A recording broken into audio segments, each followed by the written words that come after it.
Hello चो, नमस्ते। कैसे हैं आप सब लोग? उम्मीद है शानदार, जिंदाबाद, जबरदस्त होंगे और आपकी तैयारी बहुत बढ़िया चल रही होगी अगर इस मॉक के एनालिसिस के लिए आए हैं तो। और बच्चों, आज 22 मार्च विश्व जल दिवस, आप सबको मालूम है। और आज से हमने किया है यूपी पुलिस के मॉक टेस्ट के एनालिसिस का आगाज।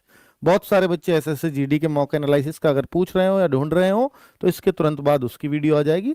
हर बार उसकी ही पहले आएगी, लेकिन इस बार हमने थोड़ा टाइम डिले कर दिया है और मैं थोड़ा सा लेट था कहीं से। तो भाई मैं आज जो है आपको ये बताने जा रहा हूँ उन बच्चों को जो यूपी पुलिस का मॉक टेस्ट देने के इच्छुक हैं और अपना टारगेट बनाए बैठे हैं कि हम 8, 9 और 10 जून के लिए तैयार हैं। तो भाई बिल्कुल बिगल बच चुका है, आप अपने मॉक टेस्ट को रेगुलर दे सकते हैं अब से।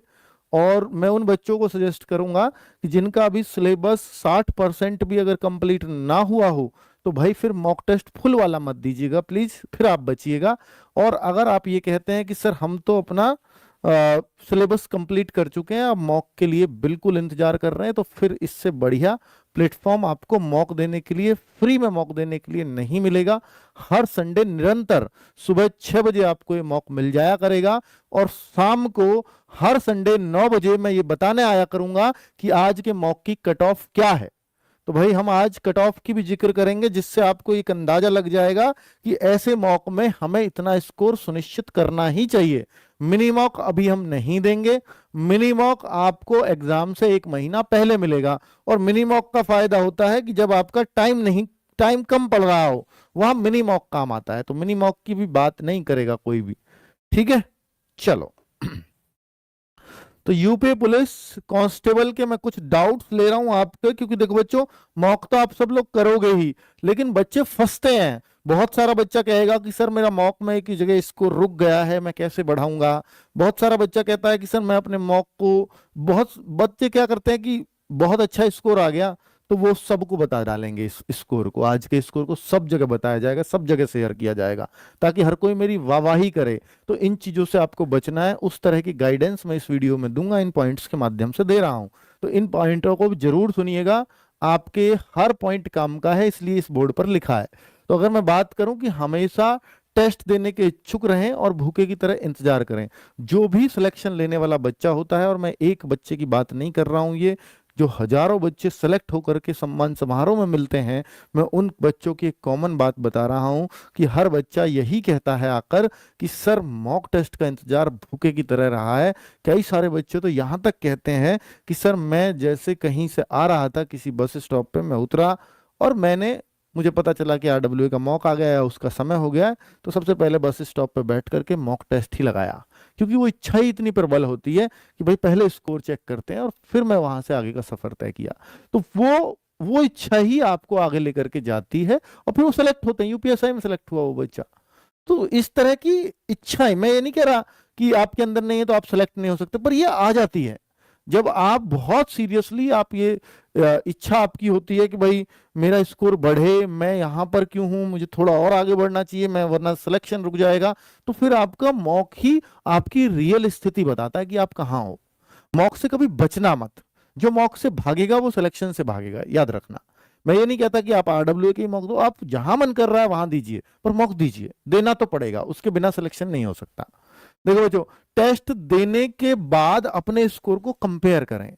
बहुत सारे बच्चों के साथ तो दोस्त होते हैं, जैसे आप दोस्तों को मानते हो कि भाई मैं इसकी टक्कर का हूं, तो आप उससे कंपैरिजन करें। किसी को आप मानते हो कि वो तो मेरे से ऊपर ही है, तो उससे बहुत कंपैरिजन ना करें। लेकिन आप अपने बराबर का किसी को तो सोचते हैं ना, तो आपका हमेशा उससे कंपटीशन रहना चाहिए। अगर एक परिवार में, एक घर में 2 बच्चे भी ऐसे तैयारी कर रहे होते हैं, दोनों का लेवल समान है, एक जैसे ही नंबर आते हैं, कभी उसके ऊपर कभी उसके नीचे, तो बहुत देखना आप उन बच्चों का, उस आपसी कंपटीशन की वजह से वो बहुत बहुत अच्छा स्कोर करने लग जाते हैं कुछ ही दिनों में। क्योंकि उनमें एक दूसरे की ललक होती है, जिज्ञासा होती है एक दूसरे के मार्क्स जानने की। तो वो जिज्ञासा ही आपको ऊपर लेकर के जाती है। ठीक है, और उसकी वजह से हम फिर मेहनत करते हैं कि इससे ज्यादा लाऊंगा आप। तो वो एक अच्छा कंपटीशन माना जाता है, किरण नहीं है उसमें, पर मुझे अपना अच्छा करना है। और अगर ऐसा कोई कंपैरिजन के लिए ना हो तो फिर खुद से कंपैरिजन करें कि मेरा आज जो स्कोर आया है, तो मैं अगले मौके में इससे 2 या 3 नंबर स्कोर ज्यादा करूंगा, चाहे कुछ भी क्यों ना हो जाए। तो फिर अब मैं वो तरीका बताऊंगा कि कैसे आप अगले मॉक में आज से ज्यादा ही स्कोर करेंगे, तो उसके नीचे मैं तरीके बताऊंगा कि टेस्ट के बाद खुद को सब्जेक्ट वाइज एनालिसिस करें। ये जरूर ध्यान रखें बच्चों कि अगर आप मॉक का ये एनालिसिस देख रहे हैं, या मैं कहूंगा कि जब आप टेस्ट देते हैं मॉक टेस्ट, तो मॉक टेस्ट आपका मान लीजिए 2 आवर्स का होता है, तो 2 घंटे बाद हम क्या देखते हैं, हमारा स्कोर आ गया, हमारी रैंक आ गई और हमने छोड़ दिया सब कुछ। नहीं, ऐसा नहीं करना है। हम क्या करते हैं कि आज जब ये एनालिसिस हो जाएगा तो इसके बाद इस टेस्ट के सॉल्यूशंस खुलेंगे, और सॉल्यूशंस खुलेंगे तो आप अपनी गलतियां देख पाओगे। अब तक हमने सॉल्यूशंस ओपन नहीं किए होंगे, हो सकता है रह गए हो तो अलग बात है, वरना ये इस एनालिसिस के बाद ही सॉल्यूशन खुलते हैं। अब तक ये खुल रहे थे साथ के साथ ही, लेकिन अब ये सॉल्यूशन इस एनालिसिस के बाद खुला करेंगे। तो 2 आवर्स का जब आपने मॉक टेस्ट दिया तो आपका काम खत्म नहीं हो गया। आप कहो सर इस बार 2 घंटे का दिया, छोड़ दिया, अगली बार फिर संडे का फिर 2 घंटे का दिया, फिर छोड़ दिया। ऐसे आप हर दिन भी मॉक टेस्ट दोगे ना, कुछ भी फायदा नहीं होगा आपको उन मॉक टेस्ट का। एक फायदा होगा कि आपका समय कंट्रोल में आ जाएगा आपके, बस। बाकी ज्ञान का कोई फायदा नहीं हो रहा उस 2 घंटे का, सिर्फ आपने अपने टाइमिंग का फायदा किया और इसके अलावा कुछ फायदा नहीं किया। तो फिर इसका फायदा कैसे होगा? 2 घंटे के बाद जब आप मॉक कर लो या जब ये सॉल्यूशन खुल जाए तो आप अपनी गलतियां नोट करो। मैं फायदा बता रहा हूं, और उस एनालिसिस में आप अपने ऊपर 1 से 2 घंटे लगाओ कि भाई मैं देखूं मेरे कौन कौन सी गलतियां हुई हैं, मैथ में कौन कौन से चैप्टर्स में गलतियां हुई हैं। लिख भी लो, टेस्ट 1 कॉपी पे बना लो कि आज टेस्ट डेट ये 22 मार्च, और उस दिन की गलतियां चैप्टर वाइज उससे लिख दो, मतलब सब्जेक्ट वाइज मैथ्स में कौन कौन से चैप्टर्स में गलतियां।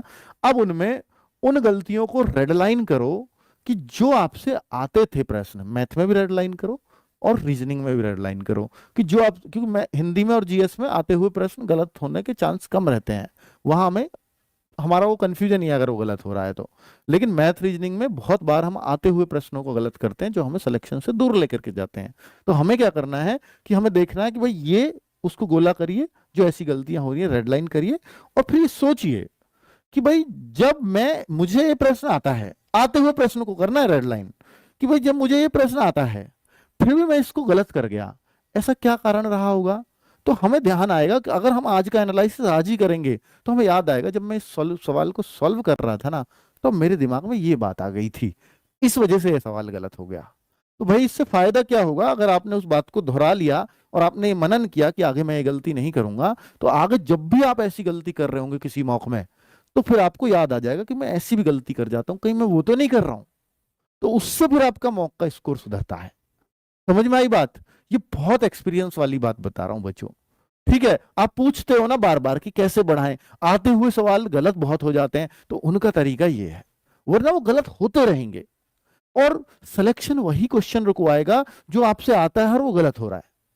क्योंकि जो नहीं आता वो किसी से भी नहीं होगा, और उसके लिए टेंशन भी नहीं लेनी, क्योंकि वो सबके लिए नया है, और जो सबके लिए नया है उस पर सभी तुक्का मारेंगे, किसी का निकल जाएगा ठीक, किसी का नहीं निकलेगा। लेकिन जो आपको आता है अगर वो गलत हो रहा है तो वो सबको आता है, सबका गलत नहीं हो रहा, लेकिन वो सब सही करके आ रहे हैं उसको, या अधिकतर सही करके आ रहे हैं। आप गलत करके आ रहे हो तो आपका नुकसान वो नॉर्मलाइजेशन में भी होगा, और नॉर्मलाइजेशन में यही नुकसान होता है कि जिस प्रश्न को अगर सब सही कर दें और आपका वो गलत हो जाए तो फिर आपको नुकसान बड़ा होगा इस बात का। ठीक है, चलो, तो टेस्ट के बाद खुद को सब्जेक्ट वाइज एनालिसिस करें, टेस्ट में हो रही लगातार कमियों का पता लगाएं, एनालिसिस के बाद कमियां जैसे मैंने बताया नोट कर लो सब्जेक्ट वाइज, और उन पर फिर काम करें कि ये गलतियां तो इंस्टेंट ठीक हो जाएंगी, कुछ गलतियां तो ऐसी हैं कि मैं गलत सोच गया, गलत पढ़ गया, इसलिए गलत हो गया, तो उनको पहचान लिया कि ठीक है आगे इसको नहीं करूंगा मैं।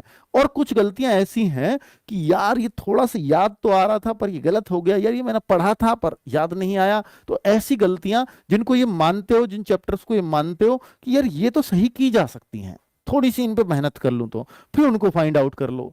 फिर उनमें देखो कि जो सबसे जल्दी सुधर सकती हैं वो कौन से चैप्टर्स की हैं। तो आप कहो कि सर ये चैप्टर जो है परसेंटेज का है, जिसको मैं पसंद भी करता हूं फिर भी गलत हो रहा है, तो इनको तो मैं सुधार सकता हूं। तो अगले पूरे हफ्ते आपको परसेंटेज अच्छा कर देना है, बस पूरे हफ्ते परसेंटेज पढ़ना है, और आगे ये प्रण लेना है कि आगे परसेंटेज का सवाल कभी गलत नहीं होगा।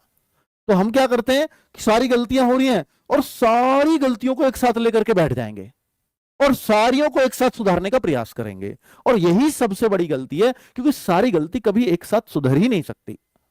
आप धीरे धीरे चैप्टर वाइज सब्जेक्ट